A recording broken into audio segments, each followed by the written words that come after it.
Okay, so let's go back to you, Matt, here, and let's, I guess in the context of diffuse, complex, and intriguing, skeleton key. Skeleton key. New kind of malware here. This one's pretty interesting. Dell SecureWorks put up an article about this. They discovered a malware sample that is ephemeral, pretty much. The way that it gets installed is they use, it requires an administrator account to set up. And you use the psexec function to remotely run this code on another computer, usually on a Active Directory controller. What it does is it inserts itself into memory in the LSASS process, which is used for authentication. And what it actually does is it backdoors that process and allows you to log in as pretty much any user you choose. And what's interesting about that is that it never touches disk.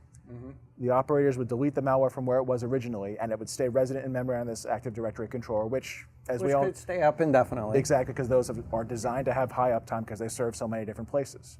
Not only can you now log into the AD controller with this account, you can also affect other machines that log into through the AD controller.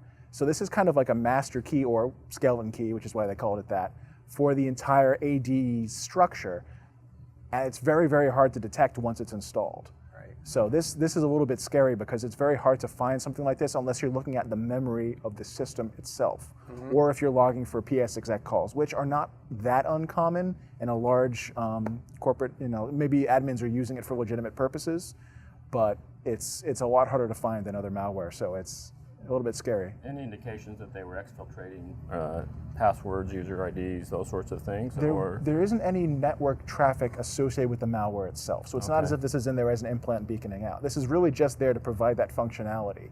It does almost nothing but that. And then the other...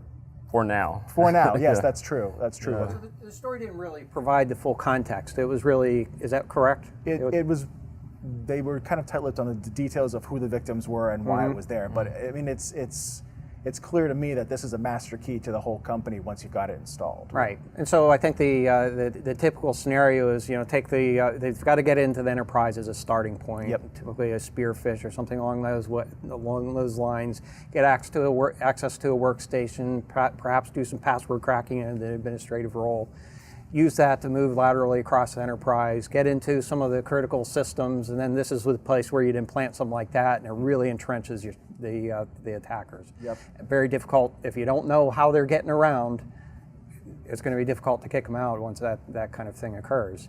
And then they've got basically free reign to look like, and if it looks like a particular user is getting tracked, you move to a different user and make it look like that user is doing something they would typically be doing. So very challenging situation, and one that certainly we want to be paying some attention to going forward to find some ways around these kinds of problems. So definitely, we're really starting to get, I think, some insight into what sophisticated attack really means. I think even a year ago, these kinds of things. I know I've been working in security for a long time, and we've been pontificating about these eventualities, and now it's really coming into reality, and so it's a matter of managing protective measures against these kinds of attacks. It is becoming more common to see malware that doesn't have a disk artifact. It didn't come in as an application on the disk and load from the disk where an AV program could see it. It was injected directly into memory, and that's where it lives.